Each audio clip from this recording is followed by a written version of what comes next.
ஆட்டின் ஆஸ் மட்டும் வந்துருச்சுண்ணா. இன்னைக்கு நான் ராஜா தான். சார் இதுவே கீழே விழுந்து சிந்திருச்சு. ஒன்றுமே இல்லாமல் இருக்கப்பா, காலியாயிருச்சு. சை ஐயோ.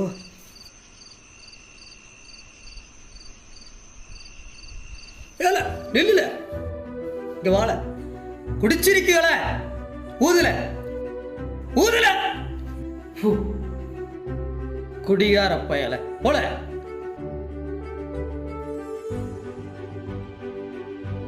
அம்மாவங்க அம்மாவங்க காசை வச்சுக்கிட்டு தர மாட்டேங்கிறாள. ஒரு அடி இழுத்தம் பாரு, செவிடெல்லாம் பெஞ்சிருச்சுல. பக்கத்து வீட்டில் எங்கேயோ போயிருப்பா, போய் கண்டுபிடி. நீர்லாம் ஒரு மனுஷனாயா? உங்கள்கிட்ட பேசுகிறதே பெரிய பாவம். இனிமே நான் செத்தாலும் உங்கள்கிட்ட பேச மாட்டேன். போயா போல.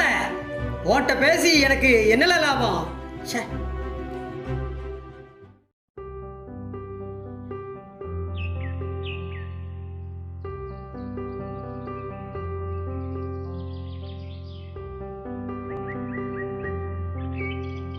மாப்பிளே, பீட்டர் மாப்பிளே. இவன்கிட்ட பேசக்கூடாது, இவன்கிட்ட சேரக்கூடாதுன்னு அம்மா சொல்லியிருக்காங்களே. இவன் கூப்பிடுறானே, என்ன செய்ய? இந்த வந்துட்ட மச்சான். மாப்பிள வாப்பா, வா வா மாப்பிள, வா மச்சான் பார்த்து உட்காரு. பார்த்துட்டு பார்க்காத மாதிரியே போறிய மாப்பிள. ரொம்ப நாளா பார்த்துட்டே இருக்கேன், சோகமாவே இருக்க. உனக்கு என்ன மாப்பிள பிரச்சனை? சொல்லுவா மச்சான்ட்ட சொல்லு மாப்பிள, சொல்லு. நிம்மதியே இல்லை மச்சான். வீட்டில் ஒரே பிரச்சனையாக இருக்குது. என்ன பண்ணுறதுனே தெரில. அப்படி என்ன பிரச்சனை மாப்பிள உனக்கு? எனக்கு ஞாபகம் தெரிஞ்சதுலேருந்து எங்கள் அப்பா வேலைக்கே போனது கிடையாது மச்சான். ஒரே சூதாட்டம், குடி, அடிதடி தான் வீட்டில். எங்கள் அம்மா தான் எல்லா வேலையும் பார்த்து எங்களெல்லாம் வளர்த்தாங்க. நேற்று கூட எங்கள் அப்பா எங்கள் அம்மாவை அடித்து காது கிழிஞ்சி ஒரே ரத்தம். படித்தாவது முன்னேறிடலான்னு நினச்சேன் மச்சான். 10th சோசியலில் fail. 2 நேரம் எழுதி பார்த்தேன், 2 நேரமும் ஃபெயில் ஆகிட்டேன். அடப்போமே. வீட்டுக்கு உதவியாக இருக்குமேனு ஒரு செருப்பு கடையில் வேலைக்கு சேர்ந்துருக்கேன். நிம்மதியே இல்லை மச்சான். செத்துடலான்னு தோணுது. இதில் எங்கள் அம்மா வேறு இங்கே போவாத அங்கே போவாதான்னு அடிக்கிறாங்க.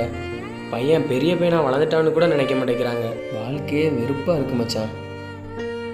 மாப்பிள, வாழ்க்கையில நடக்க நினைக்கும் போது என் நெஞ்சே வெடிச்சிரும் போது இருக்கு மாப்பிள. மாப்பிள, இந்த அந்தோனி மச்சான் இருக்கும்போது நீ எதுக்கும் கவலைப்படக்கூடாது மாப்பிள. உன் வாயில செத்துறங்கிற வார்த்தை வரைய கூட மாப்பிள. எல்லாம் நான் இருக்கேன் மாப்பிள, பார்த்துக்கலாம் மாப்பிள. என் வாழ்க்கையிலையும் 1000 கவலை இருக்கு மாப்பிள. அது எல்லாத்தையும் மறந்து சந்தோஷமா இருக்கேன். எப்படி தெரியுமா மாப்பிள? அது எல்லாத்துக்கும் ஒரு மருந்து இருக்கு. இதுதான் மாப்பிள அந்த மருந்து.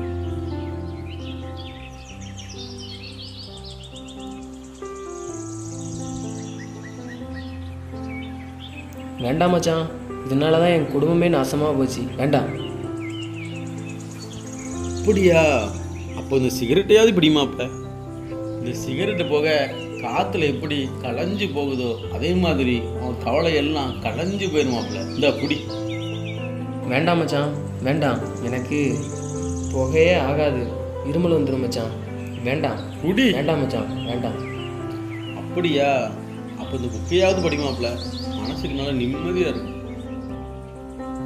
வேண்டாம் மச்சான், வேண்டாம் வேண்டாம். சும்மா படிமாப்பில்ல, நடிக்காத. வேண்டாம் மச்சான், நடிக்காத. படிச்சுட்டு கொண்டா போ, படிச்சுட்டு கொண்டா. சரி மச்சான், வீட்டில் அம்மா தேடுவாங்க, நான் போயிட்டு வரேன். மாப்பிள்ள எதுக்கும் கவலைப்படாத மாப்பிள்ள, மச்சான் இருக்கேன். சரியா? படிச்சுட்டு.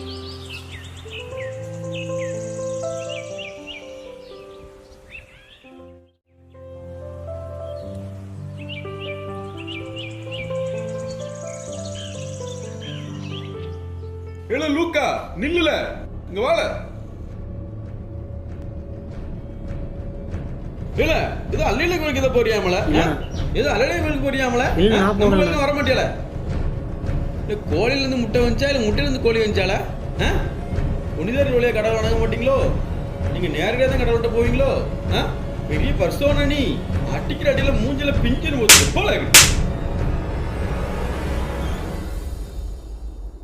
ஓடு, ஓடல.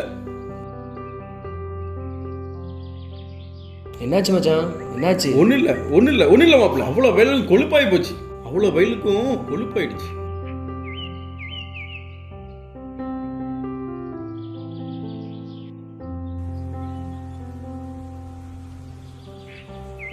அப்புறம் மாப்பிள்ள மச்சான், அந்த புக்கை படிச்சுட்டேன். வேற புக்கு ஏதாவது இருந்தால் கிடைக்குமா மச்சான்? மாப்பிள்ள புக்கெல்லாம் சின்ன பிள்ளைங்க படிக்கிறது மாப்பிள்ள. வேற ஒரு மேட்ரு வச்சிருக்க மாப்பிள்ள.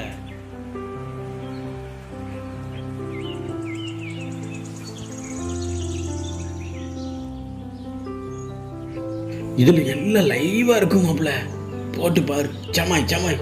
இல்லை மச்சான், வீட்டில் டிவி இல்லை, அப்பா அதையும் போட்டு உடச்சிட்டாரு. ஐயோ, நான் வேற ஜிம்முக்கு போகணுமே. மிலிட்ரி ட்ரைனிங் போயிட்டு இருக்கோம்ல.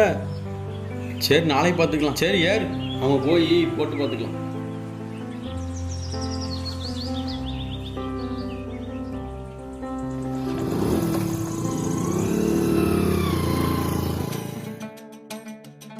ஷூ கரெக்டாக இருக்குல்லப்பா?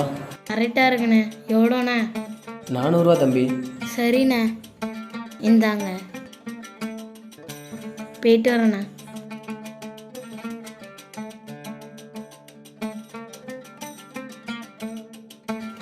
உட்காரு பீட்டர். கடலை மிட்டாய் 1, டீ 1, உளுந்த வடை 1, காப்பி 1. இந்த சின்ன கணக்கு கூட தவறாமல் எழுதி வச்சிருக்கிய தம்பி. இந்த மாதிரி ஆள் கிடைக்கிறதுக்கு கொடுத்து வச்சிருக்கணும். உண்மையிலே நீ எனக்கு கடவுள் கொடுத்த பரிசு தான் தம்பி. பாய், நான் எவ்வளோ டெக்னிக்காக திருடுறேன்னு உங்களுக்கு தெரியுமா? ஒரு நாள் நீங்கள் என்னை கண்டுபிடிக்கவே முடியாது. என்ன பீட்டர் அமைதியாயிட்ட? இல்லை, ஒன்றும் இல்லை பாய், ஒன்றும் இல்லை. 10 வருஷம் குழந்தை இல்லாமல் இருந்த எனக்கு நீ வந்ததுக்கப்புறம் தான் குழந்தை பிறந்திருக்கு. உண்மையிலே நீ ராசிக்காரன் தான்டா. இதுக்கு முன்னால் ஒருத்தர் இருந்தான், திருட்டு பைய. என்னாச்சு அவருக்கு? அவரை வேலையை விட்டு தூக்கிட்டீங்களா? அவனா? அவனுக்கு என்னாச்சு தெரியுமா?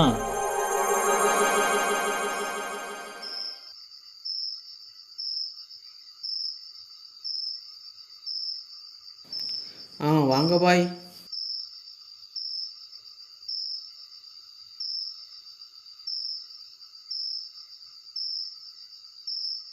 சிக்கந்தர், சொல்லுங்க பாய். இந்த ரஜினிகாந்த் படம் ராஜாதி ராஜா வந்திருக்கு, பார்த்துட்டியா? டிக்கெட் கிடைக்கல பாய், பார்க்கல. நான் 2 டிக்கெட் எடுத்து வச்சுருக்கேன். வீட்டுக்கு போய் ட்ரெஸ்ஸை மாற்றிட்டு வந்துடுறேன். நீயும் கடையை சாத்திட்டு ரெடியாரு. நம்ம 2 பேரும் சேர்ந்து ஒன்றா போகலாம். சரி பாய்.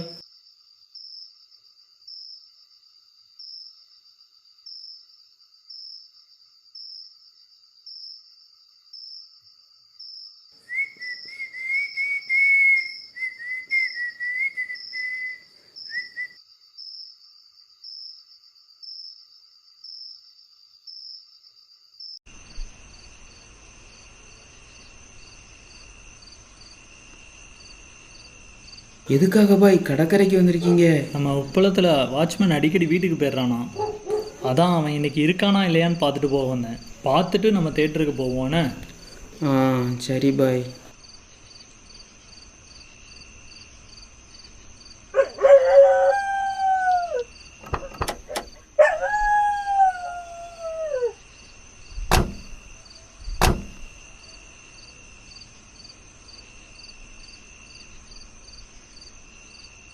நெல்லு சிக்கந்தர், நான் டார்ச் எடுத்துகிட்டு வந்துடுறேன். சரி பாய்.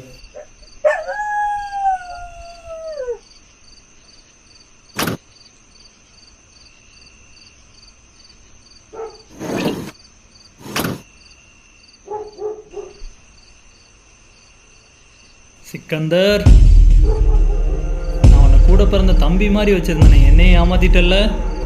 எவனுக்குனாலும் அள்ளி அள்ளி கொடுப்பேன். என்னையே ஏமாத்திட்டல்ல. திருட்டையும் துரோகத்தையும் மட்டும் மன்னிக்கவே மாட்டேன். என் கடையிலே திருடி என்னையே ஏமாத்திட்டு இருந்திருக்கல்ல. மன்னிச்சிருங்க பாய், மன்னிச்சிருங்க பாய். சாவுடா சாவு, செத்து தொலை. ஐயோ பாய், வேண்டாம் பாய், வேண்டாம் வேண்டாம் வேண்டாம் பாய், அடிக்காதீங்க பாய். பாய் வேண்டாம், வேண்டாம் பாய், வேண்டாம். இந்த கைதானே என் கடையில திருடினது.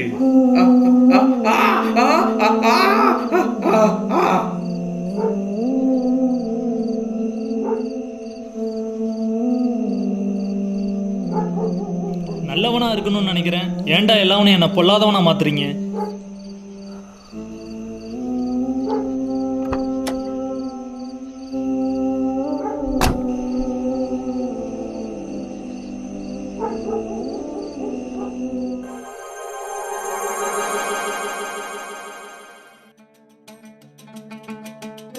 நீ வந்ததுக்கப்புறம் தான் வியாபாரம்லாம் பெருகிருக்கு. நீ உண்மையிலே ராசிக்காரன் தான்டா. சரி, நீ அந்த திருட்டு பயலெல்லாம் எதுவும் நினைக்காத. நான் கிளம்புறேன், நீ கடையை அடிச்சிட்டு வீட்டுக்கு கிளம்பு.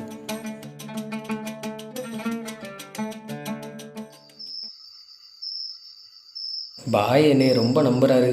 ஒரு நாள் என்னை சந்தேகப்பட மாட்டார். நேரம் ஆயிட்ட, சைக்கிள் எல்லாத்தையும் அவ்வளோ தூரம் போகணுமே, படத்தை வேற போட்டிருப்பானே. சரி, சீக்கிரம் கடையை அடைச்சிட்டு கிளம்ப வேண்டிதான்.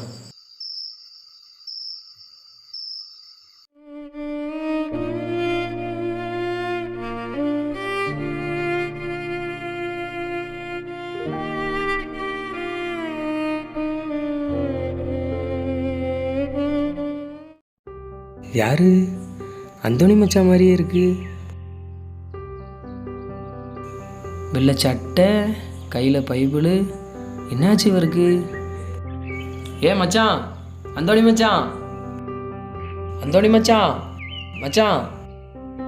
மாப்பிள்ள, பீட்டர் மாப்பிள்ள எப்படி இருக்க? என்ன மச்சான், வெள்ளை சட்டை, கையில் பைபிள், பாஸ்டர் ஆயிட்டீங்களா? மாப்பிள்ள, அது ஒரு பெரிய சம்பவம் மாப்பிள்ள. அது இப்போ உடனே சொல்ல முடியாது. நாளைக்கு சாயந்தரம் உங்கள் வீட்டுக்கு வந்து சொல்கிறேன். மாப்பிள்ள, இப்போ ஒரு வீட்டுக்கு நான் ஜோம் பண்ண போயிட்டுருக்கேன். மச்சான், நீங்கள் மிலிட்ரி ட்ரைனிங்கில் போயிட்டீங்கன்னு நினச்சேன். இப்படி பாஸ்டர் ஆகிட்டீங்களே மச்சான், என்னால் நம்பவே முடியல மச்சான். மாப்பிள்ள, நாளைக்கு சாயந்தரம் வந்து எல்லாம் உங்கள் வீட்டில் வந்து தெளிவாக சொல்கிறேன். சரியா? சரி மச்சான். கனவா நினவானே புரியலையே, இவர் பாஸ்டர் ஆகிட்டாராம். அந்தோணி மச்சான் எப்படி மாறினார்னு தெரியலையே.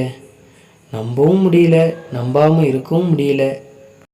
மாப்பிள்ள வாங்க மச்சான், வாங்க உட்காருங்க. காப்பி குடிங்க மச்சான். இருக்கட்டு மாப்பிள்ள, இப்போ தான் குடிச்சு வந்து உட்காருங்க.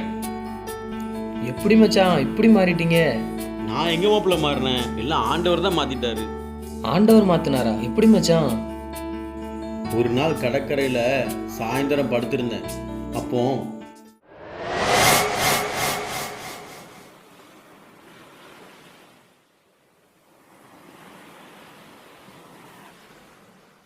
என்ன வானத்தில் ஏதோ எழுத்து தெரியுற மாதிரி இருக்கு. உன் ரட்சகராகிய இயேசு நானே. இயேசு கிறிஸ்துவோட காயங்கள்ல இருந்து ரத்தமா வடியுதே. வேற என்னமா எழுதியிருக்கு? நம்முடைய நீதிகள் நிமித்தம் அவர் காயப்பட்டு நம்முடைய அக்கிரமிகள் நிமித்தம் அவர் நொறுக்கப்பட்டார். நமக்கு சமாதானத்தை உண்டு பண்ணும் ஆக்கினை அவர் மேல் வந்தது. அவருடைய தழும்புகளால் குணமாகிறோம். ஏதோ பைபிள் வசனம் மாதிரிலாம் இருக்கு.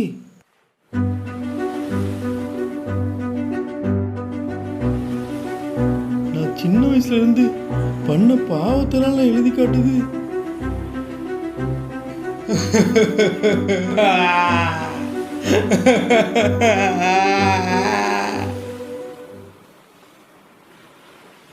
ஏதோ ஒரு பாட்டு சத்தம்ல கேக்குது.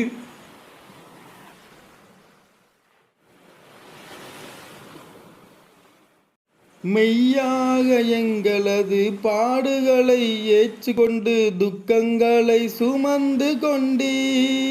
மெய்யாக எங்களது பாடுகளை ஏற்றுக்கொண்டு துக்கங்களை சுமந்து கொண்டீ. ஐயா, துக்கங்களை சுமந்து கொண்டீர். நீ நல்லவர், சர்வ வல்லவர், உம் இரக்கத்துக்கு முடிவே இல்லை, உம் அன்பிற்கு அளவே இல்லை. நானா பாடுறேன்? ஏன் பாடுறேன்? ரொம்ப போதை அடிச்சதில்லை, நமக்கு மூளை கோளாறாயிட்டோ. எதுக்கும் தண்ணியில் மூங்கி ஒரு தடவை குளிச்சு வீட்டை பார்த்துட்டு போவோம்.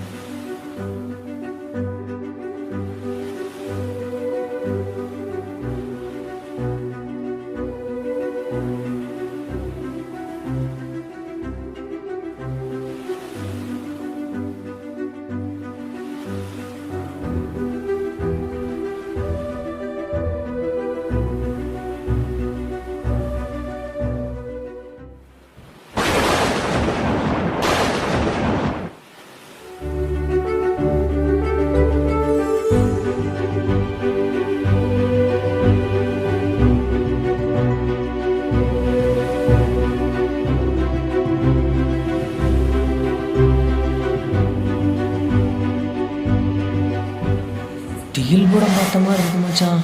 என்னால் நம்பவே முடியல. இயேசுவோட காயங்கள்லேருந்து வர ரத்தத்தை பார்த்துட்டு என்னால் அன்றைக்கி நைட்டு ஃபுல்லாக தூங்கவே முடியல. ஃபுல்லாக அழுதுகிட்டே இருந்தேன் மாப்பிள்ள. வானத்தில் தெரிஞ்ச வார்த்தைகள் பைபிள் வசனம் மாதிரியே இருக்குதுன்னு அன்னைக்கு காலையிலே எழுந்திரிச்சு என் வீட்டில் கிடந்த ஒரு பைபிள் எடுத்து தேடினேன். அதில் இல்லை. அந்த பைபிள் பின்னாடி ஒரு அட்ரஸ் இருந்தது. அந்த அட்ரஸ் இருக்கிற சர்ச்சுக்கு தேடி போனேன். அங்கே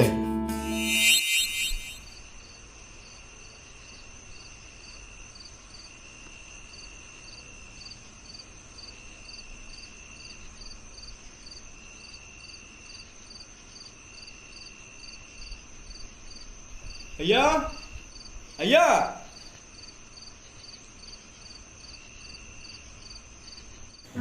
இது அந்த அந்தோணி தானே? அன்றைக்கு அந்த லூக்கா பையனை அடித்த மாதிரி இன்றைக்கு நம்மளை அடிக்கிறதுக்கு சர்ச்சுக்கே தேடி வந்துட்டான் போல.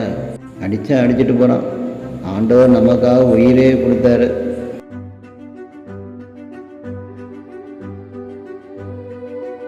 கத்தி எடுக்கிறானோ, குத்திடுவானோ?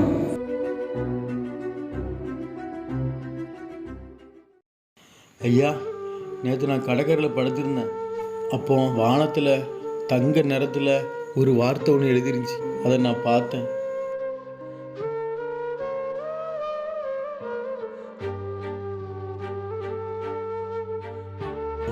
அதுக்கப்புறம் வானத்தில் ஒரு பயங்கர இடிச்சத்தம் கேட்டேன்யா. பயந்து நான் வீட்டுக்கு ஓடியே போயிட்டேன். வீட்டுக்கு போய் வானத்தில் உள்ளது வசனமாகவே இருந்துச்சேன்னு இந்த பைபிள் எடுத்து தேடினையா. அதில் அது இல்லவே இல்லையா. தம்பி, அது பைபிள் வசனம்தான். அது பழைய ஏற்பாடு வசனம். நீங்கள் வச்சிருக்கிறது புதிய ஏற்பாடு. நான் வச்சிருக்கிற இந்த பைபிள்லேருந்து எடுத்து காட்டுறேன். உட்காருங்க, உட்காருங்க தம்பி.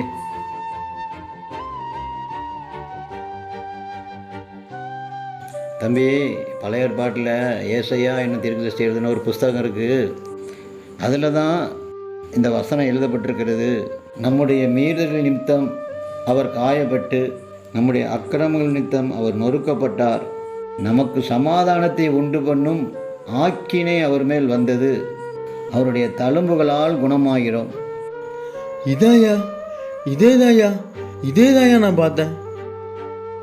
தம்பி, ஆண்டவர் உங்கள்கிட்ட பேசியிருக்கார் தம்பி. ஆண்டவர் என்கிட்டலாம் பேசுவார் ஐயா. நான் எவ்வளோ பெரிய பாவி தெரியுமா? நான் எப்பேற்பட்ட ஆள் தெரியுமா? என்கிட்டலாம் பேசுவார் ஐயா. அது தம்பி, ஏன்னா ஆண்டவர் உங்களை ரொம்ப நேசிக்கிறார். சின்ன வயசுலேருந்து இந்த நாள் வரைக்கும் பண்ண எல்லா பாவமும் வானத்தில் எழுதிருந்துச்சியா. நான் என்ன பண்ணேன்னு தெரியலையா. தம்பி, உங்களுடைய பாவங்கள் எல்லாம் மன்னிக்கப்படுவதற்காக தான் ஆண்டவராக இயேசு கிறிஸ்து சிலுவையில் பாடுபட்டார். உங்களுடைய பாவங்களுக்காக தான் அவர் கைகள்லையும் கால்கள்லையும் காயப்பட்டார். அவர்கிட்ட உன்னுடைய பாவத்தை எல்லாம் சொல்லி மன்னிப்பு கேளு. நிச்சயமாக அவர் எல்லா பாவத்தையும் மன்னிப்பார். ஐயா, நான் என்னென்ன பாவங்கள் பண்ணியிருக்கேன்னு தெரியுமா ஐயா? தம்பி, நீங்கள் என்கிட்ட உங்கள் பாவத்தெல்லாம் சொல்லக்கூடாது. நீங்கள் ஆண்டவர்கிட்ட எல்லா பாவத்தையும் சொல்லுங்கள். எல்லா பாவத்தையும் மன்னிப்பார். நீங்கள் தனியாக இருந்து கொஞ்ச நேரம் ஜெபம் பண்ணுங்கள். நான் கொஞ்சம் நேரத்தில் வந்துடுறேன்.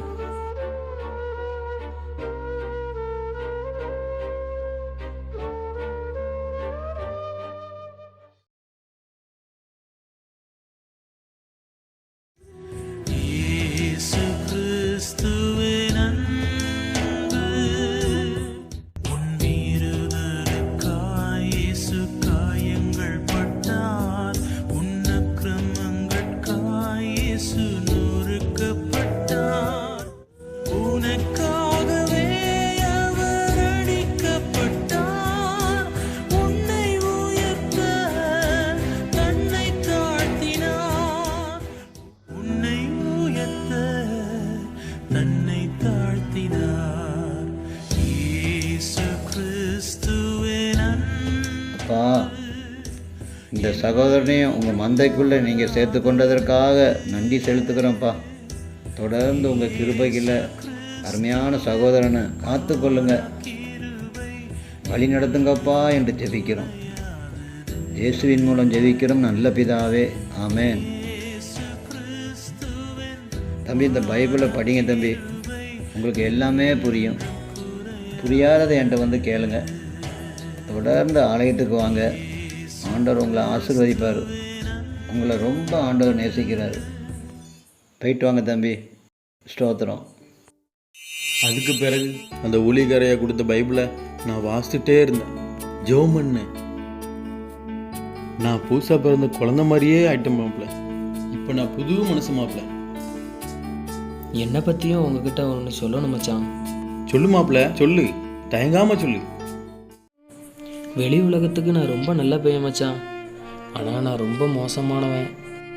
வெளியே எல்லாரையும் அக்கா தங்கச்சின்னு கூப்பிட்றேன் மச்சான். ஆனால் மனசுக்குள்ளே எல்லாமே அருவருப்பு. என்னை நினச்சா எனக்கே கேவலமாக இருக்குது. வீட்டு கவலையை மறக்கிறதுக்காக தேட்டரில் போய் தவறான படங்கள்லாம் பார்க்க ஆரம்பிச்சிட்டேன் மச்சான். இப்போ அதுக்கு நான் அடிமை ஆகிட்டேன் மச்சான். தினமும் அம்மா கிட்ட ஏதாவது ஒரு பொய்யை சொல்லிட்டு தினமும் நைட்டு போய் அந்த படத்தை பார்த்துடுறேன் மச்சான். உன் நிலைமைக்கு நானும் ஒரு காரணம் மாப்பிள்ள. எந்த நேரமும் என் மனசில் கெட்ட எண்ணம் ஓடிக்கிட்டே இருக்கு மச்சான். நானும் அந்தோனியார் ஐயா கிட்ட எத்தனையோ நேரம் ஜெபம் பண்ணி பார்த்துட்டேன். எனக்கு விடுதலையே கிடைக்கல மச்சான்.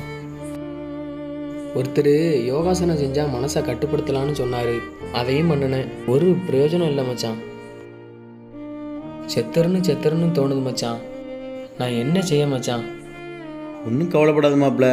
உனக்கு சிந்தனையில தான் பாவம். ஆனால் நான் அப்படி இல்லை. உலகத்தில் உள்ள அத்தனை பாவத்தையும் செயலே செஞ்சவன் நான். நான் பயன்படுத்தாத போதை பொருளே இல்லை. உனக்கு தான் தெரியும் என்னை பற்றி. அப்பேற்பட்ட கேடுகட்ட கொடூரமான பாவியான என்னையும் அவர் ரத்தத்தாலே கழுவி வச்சிருக்கிறார். நீயும் அண்ணட்ட வா மாப்பிள்ள. நிச்சயமாக உனக்கும் விடுதலை தருவாங்க. வா, உன்னை அந்த ஊழியக்காட்டை கூப்பிட்டு போகிறேன். இப்போவா மச்சான்? இப்போவே தான், வா மாப்பிள்ள.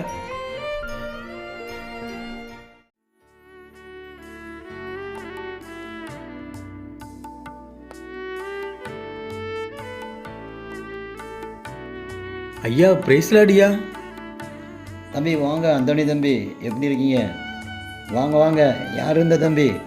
இது நம்ம மாப்பிள்ளை பீட்டரியா. இயேசு பற்றி தெரிஞ்சுக்கணும்னு சொன்னான். அதான் உங்ககிட்ட கூட்டு வந்திருக்கேன். அதை சொல்கிறது தானையா இருக்கோம். உட்காருங்க. மாப்பிள்ளை, உன் மனசில் உள்ளதெல்லாம் ஐயா கிட்ட சொல்லு. சொல்லு தம்பி, தயங்காமல் சொல்லு. ஐயா, எனக்கு மனசுல எல்லாம் தப்பு தப்பான எண்ணங்களாக தோணுதியா. என்னால் எவ்வளோ கட்டுப்படுத்தணும்னு நினச்சாலும் கட்டுப்படுத்த முடியலையா. எனக்கு என்ன செய்கிறதுனே தெரியலையா. எனக்கு மனசில் நிம்மதியே இல்லையா. தம்பி, நீ நல்ல ஆண்டவர்கிட்ட நல்லா ஜெபம் பண்ணு தம்பி. உன்னுடைய பலவீனங்கள் எல்லாவற்றையும் நீ அவர்கிட்ட சொல்லு. நிச்சயமாக அவர் ஒரு விடுதலையை கொடுப்பாரு. ஐயா, நான் தினம் அந்தோனியார் ஐயா கிட்ட போய் மெழுகுத்திரி கொளுத்தி ஜெயிச்சுக்கிட்டு தான்யா இருக்கேன். எனக்கு இந்த பாவ எண்ணங்கள்ல இருந்து எனக்கு விடுதலையே கிடைக்க மாட்டேங்கியா. எனக்கு என்ன செய்யனே எனக்கு தெரியலையா. தம்பி, அந்தோனியார் ஐயா ஒரு மனுஷர் தான். அந்தோனியார் ஐயா தெய்வம் கிடையாது. அந்தோனியார் ஐயா ஆண்டவருக்காக ஊழியம் செய்த ஒரு ஊழியக்காரர். நமக்காக இரத்தம் சிந்தி சிலுவையை சுமந்த ஆண்டவராக இயேசு கிறிஸ்துக்கிட்ட மாத்திரம்தான் ஜெபம் பண்ணணும். தம்பி அந்தோனி, நான் சொல்கிற ஒரு வசனத்தை எடுத்து வாசிங்களேன். 1 தீமோத்தேயு 2வது அதிகாரம் 5, 6. தம்பி நிறுத்தி நிதானமாக வாசிங்க தம்பி. தேவன் ஒருவரே, தேவனுக்கும் மனுஷருக்கும் மத்தியஸ்தரும் ஒருவரே, எல்லோரையும் மீட்கும் பொருளாக தம்மை ஒப்பு கொடுத்த மனுஷராகிய கிறிஸ்து இயேசு அவரே. தம்பி, ஆண்டவர் இயேசு கிறிஸ்துவ மாத்திரம்தான் மனுஷனுக்கும் கடவுளுக்கும் மத்தியஸ்தராக வச்சிருக்கிறாரு. வேறு எந்த மனுஷரும் மத்தியஸ்தர் கிடையாது. தம்பி, நான் ஒரு வசனத்தை சொல்கிறேன், வாசிங்க. அப்போஸ்தலர் 4வது அதிகாரம் 12வது வார்த்தை. அவராலே அன்றி வேறொருவராலும் ரட்சிப்பு இல்லை. நாம் ரட்சிக்கப்படும்படிக்கு வானத்தின் கீழெங்கும் மனுஷர்களுக்குள்ளே அவருடைய நாமமே இல்லாமல் வேறொரு நாமம் கட்டளையிடப்படவும் இல்லை. அதனால் இயேசு கிறிஸ்துவை மாத்திரம்தான் நாம் தொழுது கொள்ளணும். அந்த மனுஷரெல்லாம் நாம் தொழுது கொண்டால் அதெல்லாம் வீணான காரியம், ஒரு பிரயோஜனமும் இருக்காது. அப்போ எப்படி இந்த பாவ எண்ணத்திலேருந்து எனக்கு விடுதலை கிடைக்கும்? தம்பி, அதுக்கு நான் இன்னொரு வசனம் சொல்கிறேன் பாருங்க. அந்தோணி தம்பி, அதை வாசிங்க. சங்கீதம் 119:9. வாலிபன் தன் வழியை எதனால் சுத்தம் பண்ணுவான்? உமது வசனத்தின்படி தன்னை காத்துக்கொள்கிறான் தானே. அதாவது தம்பி, பைபிள் வசனத்தை வாசிக்க தான் உங்களுடைய வாழ்க்கை தூய்மையாகும். தம்பி, இந்த பைபிளை வாசிங்க. காலையிலையும் மாலையிலையும் ரேடியோவில் நல்ல நிகழ்ச்சிகள் போடுறாங்க. விஸ்வவாணிங்கிற ரேடியோவில் கிறிஸ்தவ நிகழ்ச்சிகள் போடுறாங்க, அதை கேளுங்க. தம்பி அந்தோணி, அதில் அந்த ரேடியோ நிகழ்ச்சியை கேட்க கொஞ்சம் சொல்லிக் கொடுங்க. சரிங்க ஐயா.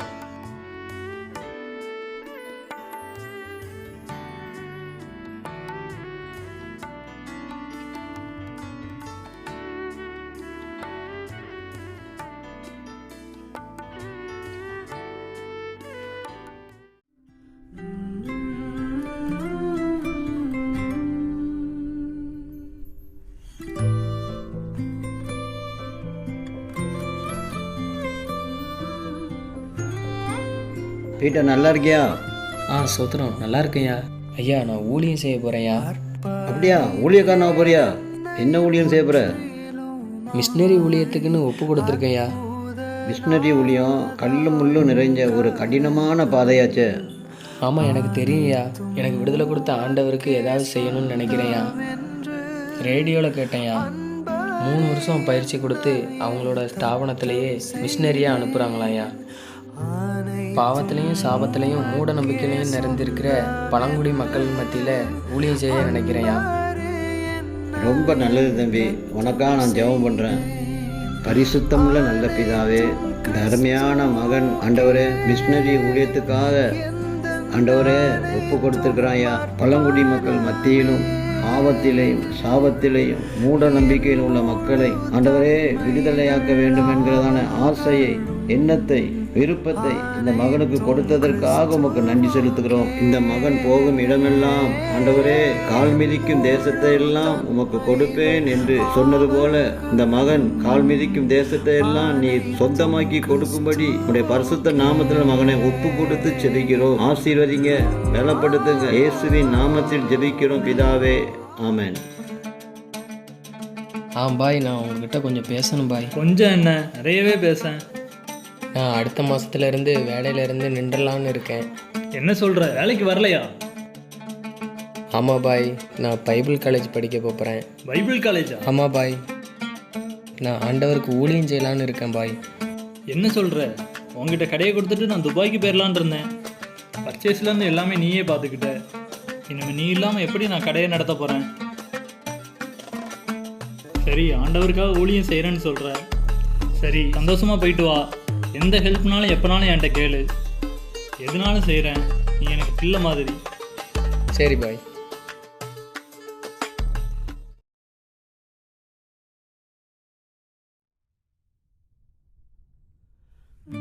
இந்த பைபிள் காலேஜ் முடிகிறதுக்கு இன்னும் 10 நாள் தான் இருக்குது. எப்படி தான் இந்த 3 வருஷம் ஓடி போச்சுன்னே தெரில. இன்னும் 10 நாளில் நான் ஒரு ஊழியக்காரன். சரி, ஒரு பிரசங்கம் தயாரித்து பார்ப்போம். பிரசங்கத்துக்கு என்ன தலைப்பு வைக்கலாம்? பரலோகத்துக்கு செல்ல தடைகள். என்ன தடைகள்? 1 பாவம். 2வது மன்னியாமை. பாவத்துக்கு என்ன வசனம் எடுக்கலாம்? நீதிமொழிகள் 28:13.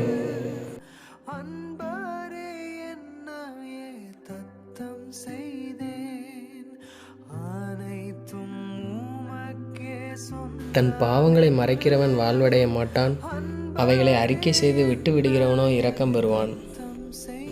மன்னியாமைக்கு என்ன வசனம் எடுக்கலாம்? மத்தேயு 6:15.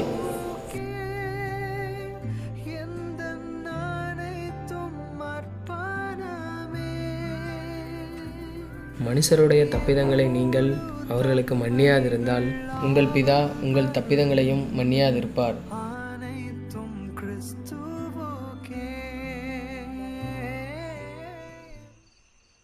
நான் பாவத்தை மறைச்சிருக்கேனா? ஆமாம். மறைச்சிட்டேன்.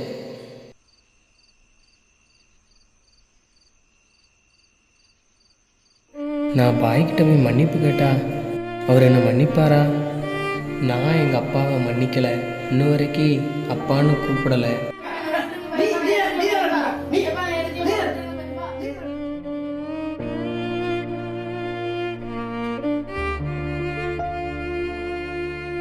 அவர் மட்டும் என்னை மன்னிக்கணும்னு நான் எப்படி எதிர்பார்க்கலாம்? நான் என் பாவத்தை மறைச்சி வச்சுக்கிட்டு மற்றவங்கள மன்னிக்காமல் இருந்துக்கிட்டு நான் எப்படி ஒரு ஊழியக்காரன் ஆக முடியும்?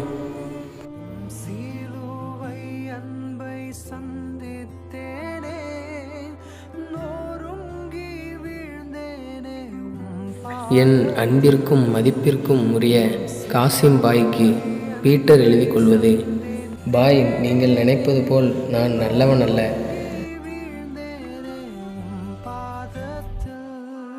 நான் ஒரு துரோகி. நீங்கள் என்னை எவ்வளவோ நம்பினீர்கள். ஆனால் நான் உங்கள் கடையிலிருந்து தினமும் திருடி கொண்டே இருந்தேன். அந்த பணத்தில் தவறான படங்கள் பார்ப்பதற்கும் ஜாலியாக ஊர் சுற்றுவதற்கும் செலவழித்து விட்டேன். நான் என் படிப்பை முடித்ததும் உங்களை பார்க்க வருகிறேன். நீங்கள் என்னை மன்னிக்க வேண்டுமானால் மன்னிக்கலாம். இல்லை என்றால் நீங்கள் என்ன தண்டனை கொடுத்தாலும் நான் அதை மனப்பூர்வமாக ஏற்றுக்கொள்கிறேன். இப்படிக்கு என்றும் உங்கள் உண்மையில்லாத பீட்டர்.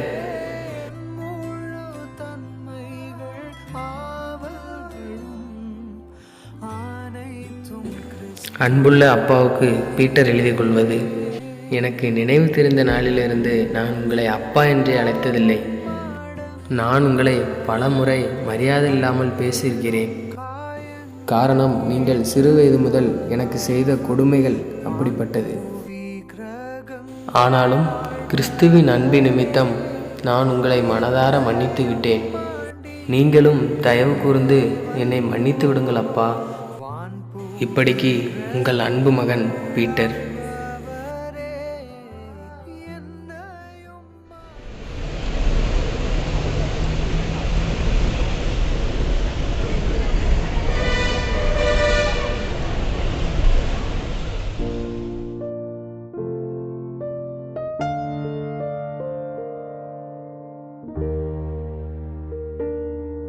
அப்பா, லெட்டர் படிச்சிங்களாப்பா?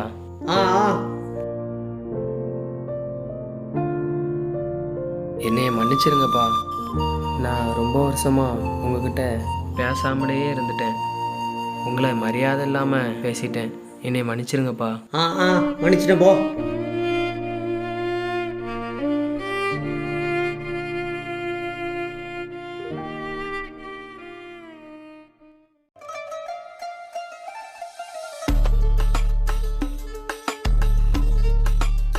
வா பீட்டர், வா உட்காரு. இன்னைக்கு தான் ஊர்லேருந்து வந்தியா? ஆமாம் பாய். எப்படி இருக்க? நல்லா இருக்கேன். சரி பீட்டர்,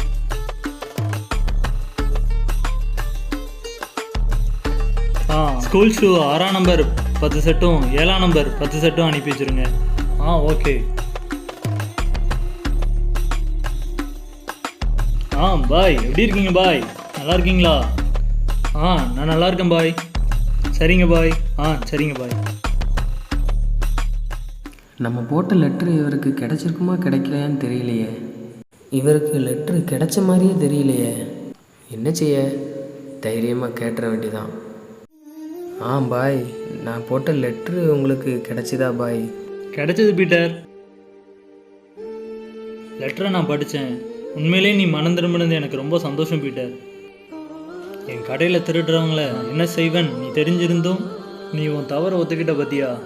இதுலேருந்தே தெரியுது பீட்டர், நீ உண்மையிலே மனம் திருப்பிட்டேங்கிறது.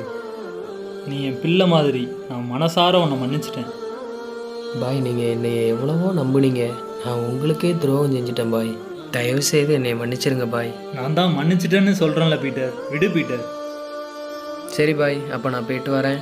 சரி பீட்டர், ரொம்ப சந்தோஷம் பீட்டர். நீ எப்போனாலும் என் கடைக்கு வரலாம்.